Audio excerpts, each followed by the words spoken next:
महाकाय सूर्यकोटि समप्रभ निर्विघ्नं कुरु मे देव सर्वकार्येषु सर्वदा। जब रात होती है तो हम एक दिया जला लेते हैं और उसकी रोशनी में खुद को महफूज समझते हैं, मगर उस रोशनी के परे जो अंधेरा है वो अपने अंदर बहुत सारी कहानियां समेटे हुए है और इन्हीं कहानियों को आप तक लेकर आता है। रात के अंधेरे में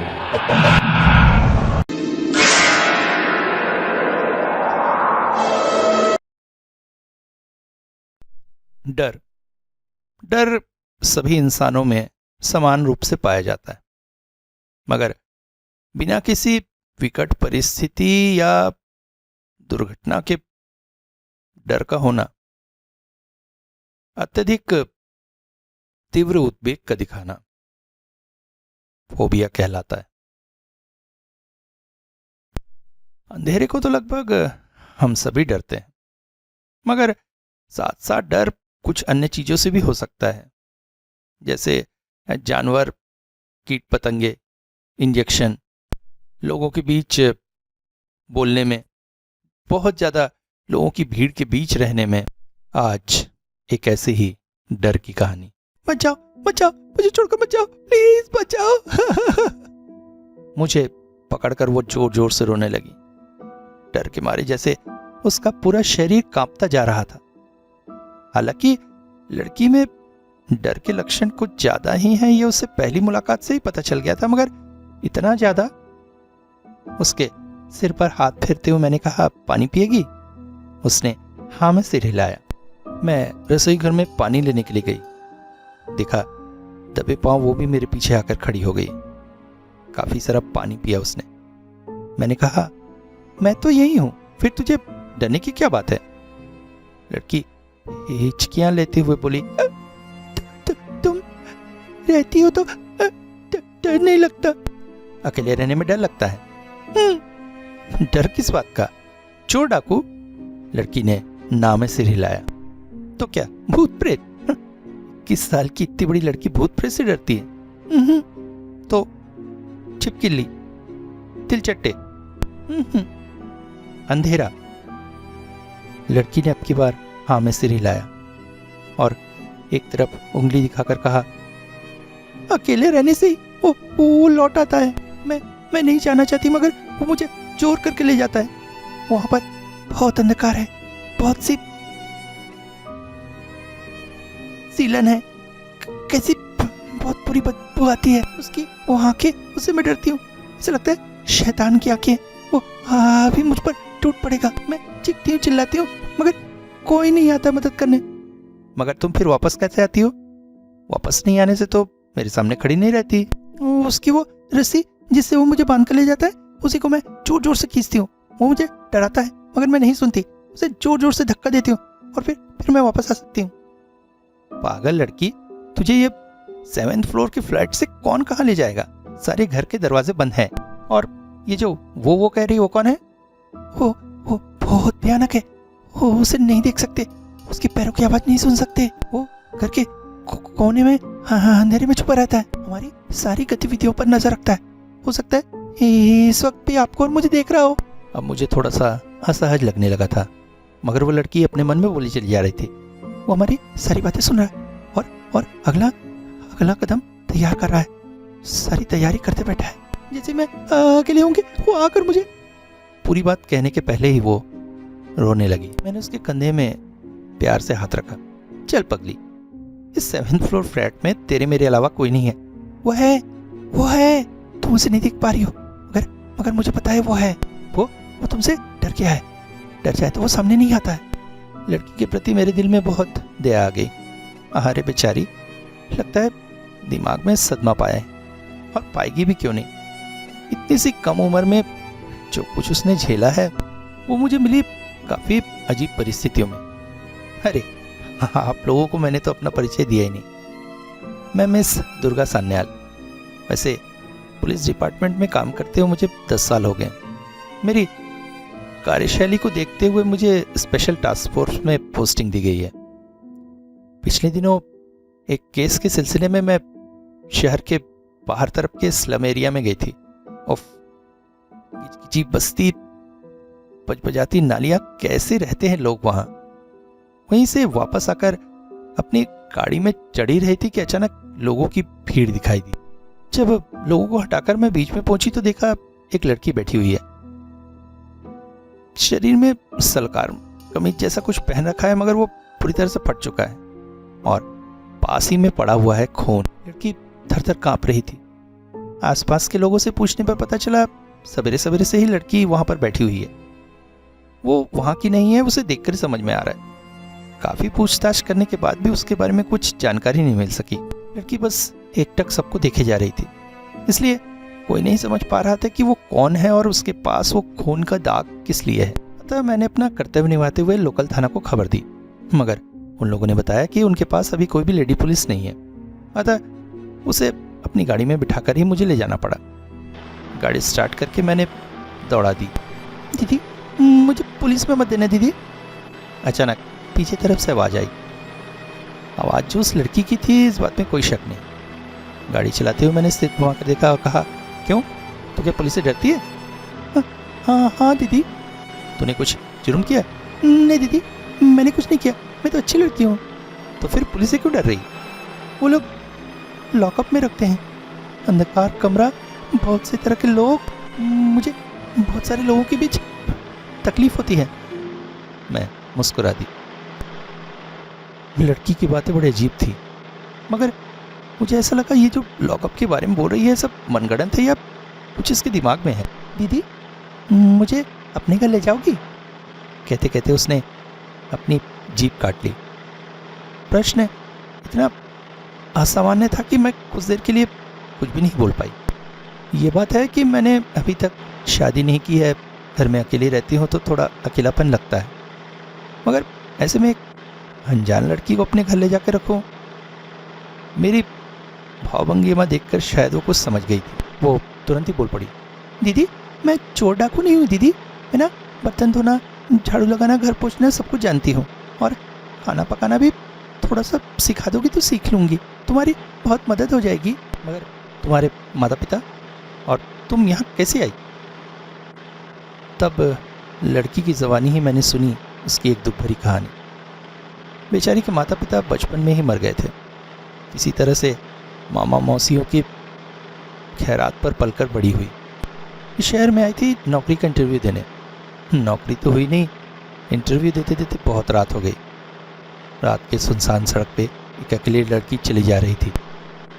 अनजाने में ही कब एक नर पिशाच ने उसका पीछा लिया, वो जान ही नहीं पाई। जब जानी तब शराब की बदबू बहुत पास आ चुकी थी और एक सख्त हाथों ने उसके मुंह को दबा लिया। वो उसे खींचकर अंधेरे की तरफ ले जा रहा था कि अचानक तभी वो घटना घटी। अंधेरे में से एक भयानक जानवर बाहर निकला और उस आदमी के ऊपर हमला कर दिया। उसके शरीर को काट फाड़ कर पूरी तरह से तहस नहस कर दिया। आदमी तभी जिंदा था, मगर फिर उस जानवर ने उसकी गर्दन को अपने मुंह में दबाया और तभी वो मर गया। और उसके बाद वो जानवर उसकी लाश को लेकर अंधेरे में गायब हो गया। जानवर इस शहर में, और जैसे तुम बता रही हो उसके हिसाब से तो वो किसी बड़े शेर की साइज का होना चाहिए। पता नहीं दीदी, जानवर को तो देख नहीं पाई, उसकी खूंखारता ने मुझे डरा दिया था। अच्छा, वो आदमी कहाँ गया? पता नहीं दीदी, वो उसे अंधेरे में लेकर गायब हो गया। गाड़ी चलाते चलाते मेरे मन में बहुत सारी चिंताएं उमड़ने लगी। हालांकि शहर में बहुत से लोगों की ये बात पता नहीं है, मगर मैं एक खास केस की इन्वेस्टिगेशन कर रही हूँ। शहर में पिछले दिनों एक सीरियल किलर का प्रादुर्भाव हुआ है। बहुत से लोग मारे जा रहे हैं, मगर ये हत्या ही है इस बात का पूरा प्रमाण मेरे पास है, क्योंकि कोई भी इतनी भयानक तरीके से अपनी गर्दन मरोड़कर आत्महत्या नहीं करता है। ऐसा लग रहा है जैसे कोई हिंसक जीव उस शहर में छुपा हुआ है जो इन हत्याओं को कर रहा है। लड़की ने अभी जो कहा, अगर वो सच है तो एक बहुत महीन ही सही डोरी मेरे हाथ में पकड़ा गई थी। दीदी, ले जाओगी मुझे तुम्हारे घर? उसकी बातों में इतना अपनापन था कि मैं ना कह पाई। गाड़ी को घर की तरफ घुमा दिया। उसके बाद से वो पिछले 10 दिनों से मेरे घर पर ही है। नाम पूछने पर उसने बताया था नताशा। दिन भर काम में लगे रहती है। मैं अकेली रहती हूँ, ड्यूटी में टाइम नहीं मिलता, घर जैसे चिड़ियाघर बन गया था। उसने मेरे घर को सजा संवार कर फिर से घर बना दिया था। आश्चर्य लगता है, इतनी प्यारे सी एक लड़की के बारे में कोई खोज खबर नहीं कर रहा है, कहीं मिसिंग डायरी नहीं हुई है। मैं रोज हर थाने से उस उम्र की मिसिंग डायरी का पता कर रही हूँ, मगर पहली रात को ही मुझे समझ में आ गया था कि उसके साथ कोई ना कोई प्रॉब्लम है। पास वाले कमरे में उसके सोने की व्यवस्था की थी। मैं सोने ही जा रही थी कि अचानक वो मेरे कमरे में आ गई। बोल पड़ी, दीदी मैं वो अकेले नहीं सो पाऊंगी। अरे क्यों, क्या हुआ? वो आ जाएगा। वो कौन? वो एक भयानक जानवर है। वो अंधेरे में छुपा रहता है, इंतजार करता है मैं कब अकेली होंगी, फिर वो मेरे ऊपर आक्रमण कर देगा। मुझे अकेला पाकर वो नहीं, इसे बहुत ज्यादा मानसिक सदमा लगा। बात नहीं बढ़ाकर चटाई बिछाकर पास ही की जमीन में उसके लिए बिस्तर कर दिया। और उसके बाद की घटना तो क्या बताऊं, मेरा काम धाम जैसे सब बंद सा हो गया है। वो मुझे किसी भी हाल में नहीं छोड़ना चाहती है, अकेले रहना ही नहीं चाहती है। जहां भी जाओ उसे साथ ले जाना होता है, मार्केट, जॉगिंग, यहाँ तक कि ऑफिस में भी। हाँ, पुलिस का डर दिखाकर उसे ऑफिस के बाहर ही रोक कर रखती थी, मगर केस की तफ्तीश कुछ आगे बढ़ी है। बहुत सारे तथ्य सामने आए हैं। हत्याएं तभी होती हैं जब आसपास कोई नहीं था, इसलिए चश्मदीद का तो सवाल ही नहीं है। हत्याएं हुई भी हैं अलग अलग जगहों पर, अलग अलग समय पर, कोई घर में, कोई खुले रास्ते में, मगर सारे मर्डर लगभग एक ही पैटर्न पे हुए हैं। इसी भयानक जानवर के आक्रमण के कारण गर्दन मरोड़कर हत्या। मगर एक और बात सामने आ रही थी, मरने वाला हर एक व्यक्ति हार्डकोर क्रिमिनल था। सभी की कोई ना कोई पुलिस रिकॉर्ड था, सभी के पास कोई ना कोई हथियार थे। किसी के पास चाकू, किसी के पास बंदूक, पिस्तौल, पर कोई भी हथियारों को उपयोग नहीं कर पाया। अगर किसी ने देखा होता कि ऐसा जानवर उसकी तरफ बढ़ रहा है तो कोई ना कोई तो गोली मारता। मतलब आक्रमण ऐसी जगह से किया गया है जिसके प्रति उन्होंने कभी सोचा भी नहीं था, और या फिर आक्रमणकारी इतनी चुपचाप आया है कि उन्हें पता ही नहीं चल पाया। मगर किसी भी हत्या के आसपास किसी भी तरह का कोई फिंगरप्रिंट, कोई भी निशान नहीं मिला। हाँ, एक बात बस पता चली कि इन सभी ने मरने से पहले किसी लड़की के किडनैपिंग के लिए सुपारी ली थी, ये उनके साथियों ने बताया। और ये सुपारी किसने दी, पता करने पर पता चला रमेश अग्रवाल, शहर के एक नामी ज्वेलर की दुकान। अतः थक हार कर पूछताछ के लिए रमेश अग्रवाल के पास जाना ही पड़ा। घर न कहकर एक तरह से महल कहना ही सही होगा। इस तरह के लोग जैसे होते हैं, रमेश अग्रवाल का स्वभाव भी बिल्कुल वैसे ही था, मगर ज्यादा कुछ पता नहीं चला जैसा मैंने सोचा था। रमेश अग्रवाल ने उन क्रिमिनल्स के साथ किसी भी तरह का संबंध होने से इनकार कर दिया। वो उनमें से किसी को पहचानता ही नहीं है, मगर उसकी आंखें कुछ और ही कह रही थी। इतने सालों से मैंने इतने सारे केस सॉल्व किए हैं, मैं आंखों की भाषा समझ जाती हूँ। मन में तो कर रहा था थाने में ले जाकर अगर 3rd डिग्री टॉर्चर करूंगी तो सब कुछ उगल देगा, मगर ये सदा हुआ आदमी, ऊपर से पॉलिटिकल पहुंच बहुत गहरी है। मैं भी समझ गई अभी कुछ करना ठीक नहीं है। वो भी शायद इस बात को समझ गया था, इसलिए मजाक करते ही कहा, ठीक है, आपसे मिलकर बहुत अच्छा लगा, अब आप जा सकती हैं। वैसे मेरे दरवाजे आपके लिए हमेशा खुले हैं, आशा करता हूँ दोबारा मुलाकात होगी। वापस आ ही रही थी कि अचानक कुछ बातें सामने आई। मैंने मुड़कर उससे पूछा, आपका वारिस कौन है? मेरा बेटा रजनीश। कल आप एक बार थाने आइएगा। जरूर आऊंगा मैडम। फिर घर पहुंचकर उस दिन नताशा को डांटते हुए पूछा, नताशा, रमेश अग्रवाल तेरा कौन होता है? पहले तो बहुत नानुकुर किया, फिर उसने कहा, मेरे मामा। तेरे साथ उनके कैसे रिलेशन थे? कुछ न कहकर वो नाखून से जमीन को रेतने लगी। फिर मैंने पूछा, अच्छा, क्या वो तेरे ऊपर अत्याचार करते थे? क्यों? जायदाद के लिए। समझ गई, नताशा इस विषय में ज्यादा बात नहीं करना चाहती है, शायद पुराने गांव हरे नहीं करना चाहती है। मैंने भी ज्यादा बात नहीं की, क्योंकि जो मुझे जानना था वो तो मैं समझ चुकी थी। सिर्फ कल के दिन की इंतजार था। रात में अचानक मेरे दरवाजे पर दस्तक हुई। दस्तक बहुत तेज थी, जैसे कोई दरवाजा तोड़ देना चाहता है, मगर दरवाजा खोलते ही मैं चौंक पड़ी, क्योंकि उस समय मेरी तरफ तनी हुई थी दो दो बंदूक की नालें और मुझे लगभग धकेल कर मेरे फ्लैट में घुस आए थे दो भयानक चेहरे के गुंडे जैसे आदमी, और उनके पीछे पीछे एक और पिस्तौल लेकर जो मेरे फ्लैट में आया।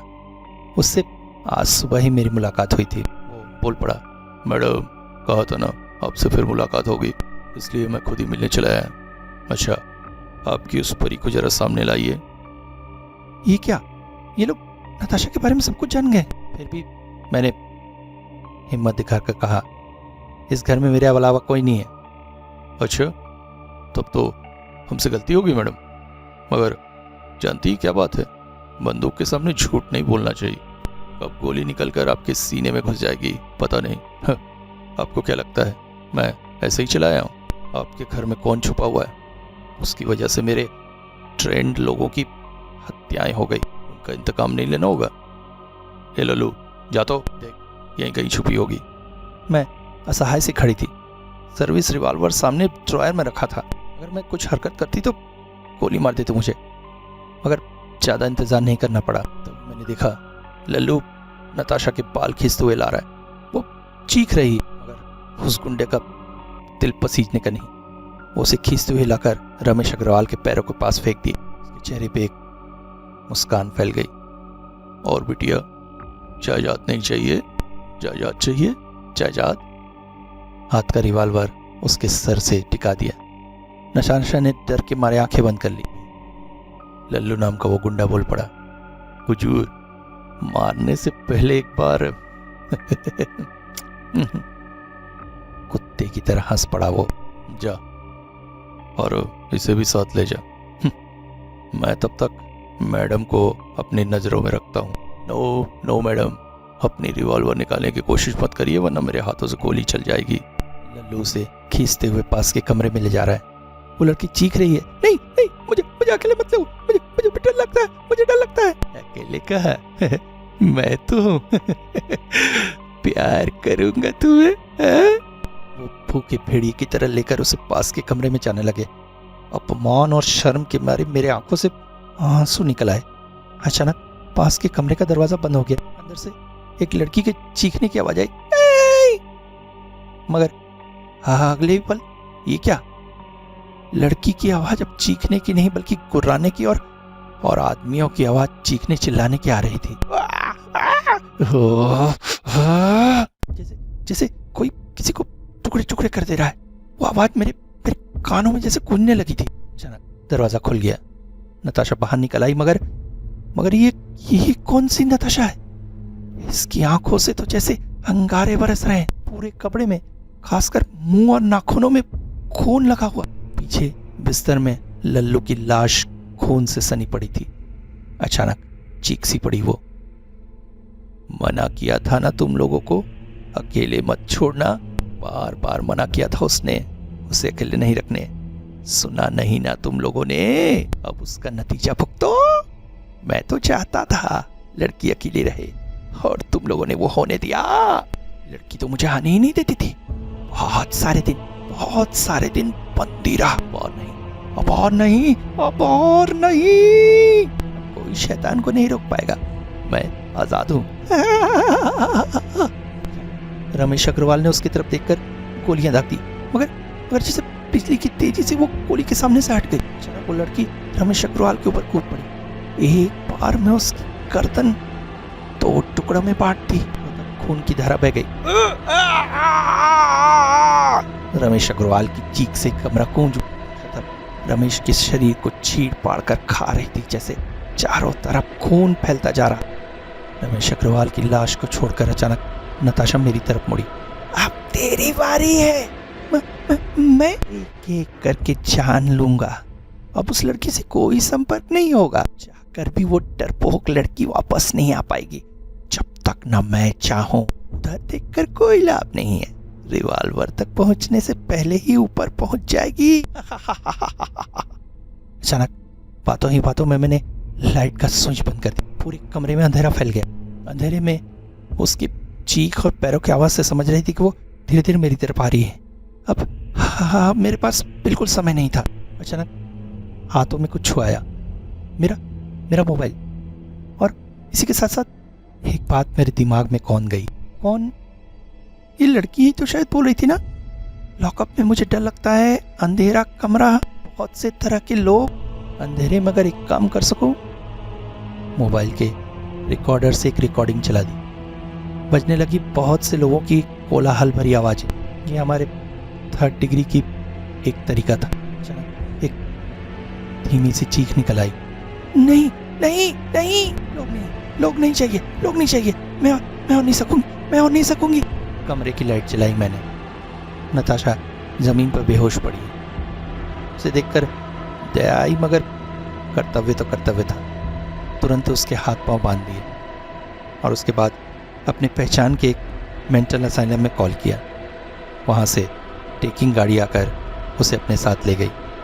फिर शहर के पुलिस थाने में फ़ोन कर पुलिस दल बुलाया। एक दिन हॉस्पिटल में अपने दोस्त डॉक्टर से पूछा था, लड़की को देखकर क्या समझ में आता है? देखो, डर मनुष्य जीवन में आदिकाल से ही है। किसी भी जीव के बचे रहने का एक ही तरीका होता है, फ्लाइट और फाइट, जो डर न रहने से कभी भी संभव नहीं हो पाता। और इस क्षेत्र में काम करती है दिमाग की एक बहुत छोटा सा हिस्सा, एप्टनल। यहीं से निकलता है डर का हार्मोन। मगर जब ये बहुत ज़्यादा मात्रा में होने लगे तब वो बन जाता है फोबिया। और ऐसी ही एक फोबिया का शिकार थी ये लड़की। अकेले रहने में हम में से बहुत से लोग डरते हैं, मगर इसके लिए अकेलापन एक बीमारी बन गई थी, जिससे एक अजीबोगरीब बीमारी ने जन्म लिया, जिसका एक अलग से नाम है, मोनोफोबिया या फिर एरोमोफोबिया। यही नहीं है, लड़की को ड्यूअल पर्सनालिटी या स्प्लिट पर्सनालिटी या फिर डिसोसिएटिव आइडेंटिकल सिंड्रोम्स भी थी। शायद इस डर से मुक्ति पाने के लिए ही लड़की में वो दोहरी पर्सनालिटी ने जन्म लिया था। जो लड़की के स्वभाव से बिल्कुल अलग हो ऐसा ही नहीं था। स्वभावतः वो बहुत ज़्यादा हिंसक और लगभग शैतान के स्वरूप की थी। ये कुछ हद तक उसके नाम की वजह से भी था। नताशा, मतलब NATAS, उल्टा अगर पढ़े तो सैटन। मतलब लड़की में जो दोहरी पर्सनालिटी जन्मी थी वो लगभग शैतान के स्वरूप में बदल गई थी। और ठीक इसी कारण से एक समय बाद वो लड़की अपनी उस दूसरी पर्सनालिटी से डरने लगी थी, और इसी वजह से उसमें अकेले रहने का डर बहुत ज़्यादा हो गया था। और लड़की धीरे धीरे अपनी उस दैत्य सत्ता से डरने लगी थी। अर्थात मोनोफोबिया धीरे धीरे ऑटोफोबिया में बदल गया। को खुद ही से डरना, खुद का सबसे बड़ा दुश्मन हो जाना। और ये तभी होता था जब वो खुद को अकेला महसूस करती थी। ये कभी भी हो सकता था, जब लड़की अकेले हो तब भी, या फिर बहुत सारे लोगों की भीड़ के बीच भी, पर वो खुद को बिल्कुल अनजाना अकेला महसूस कर रही हो। और ऐसे समय में ही उसके अंदर शैतानी सेकंड पर्सनालिटी जाग उठती थी, जो न सिर्फ हिंसक थी बल्कि बहुत ज़्यादा शक्तिशाली और ताकतवर भी थी और हिंसक कृत्य करती थी। जब भी लड़की अकेली होती थी तभी वो तृतीय सत्ता जागकर अपने क्रिमिनल काम कर जाती थी। बहुत कोशिशों के बाद ही उसने अपनी उस सेकंड पर्सनालिटी को वश में रखना सीखा था। मगर उस रात की उस घटना के सामने वो अपनी उस दूसरी पर्सनालिटी के सामने आत्मसमर्पण करने को मजबूर हो गई। मगर उसके पास दूसरा उपाय भी नहीं था। एक तरफ उसकी इज्जत थी तो दूसरी तरफ वो पैशाचिक ड्यूअल पर्सनालिटी, जो कम से कम उसकी इज्जत बता सकती थी। और इसीलिए वो शैतानी ताकत बेलगाम हो गई। और ऐसे समय पे ही आपने एक काम कर दिया था जो सब जगह कारगर हो ना हो, कहीं कहीं कारगर हो जाती है। उस दूसरी पर्सनालिटी का भी एक डर था, डर बहुत सारे लोगों के बीच का होना। अतः बहुत सारे लोगों के बीच होने पर वो प्रकट नहीं होती थी, सिर्फ सामने तब आती थी जब नताशा अकेली हो। आपने उसकी इसी कमजोरी को ट्रिगर किया था अंधेरे कमरे में रिकॉर्डिंग चलाकर, जिससे महसूस हो कमरे में बहुत सारे लोग हैं। और इसी बात ने उसे नर्वस कर दिया था, जिससे नताशा की ओरिजिनल पर्सनालिटी अपने रूप में वापस आ पाई थी। इसे आप साइकोलॉजी की एक बहुत जटिल रचना कह सकती हैं। नताशा ठीक है, दवाइयों के प्रति रिस्पॉन्ड कर रही है। मैं बीच बीच में उससे मिलने जाती हूँ, उसे हिम्मत देती हूँ, उससे बातें करती हूँ, उसे हिम्मत देती हूँ, क्योंकि उसी ने तो मेरे अंदर भी हिम्मत जगाई है अपने डर से लड़ने के लिए। जिस डर की वजह से आज तक अपने फ्लैट में मैं अकेला रहती हूँ, जिस डर की वजह से मैं किसी और इंसान को अपने पास भी नहीं आने दे पाई, अपने जीवन में समाहित नहीं कर पाई। अगर मैं उसके प्रति आकर्षण में बन गई तो, और इस डर का नाम है फिलोफोबिया।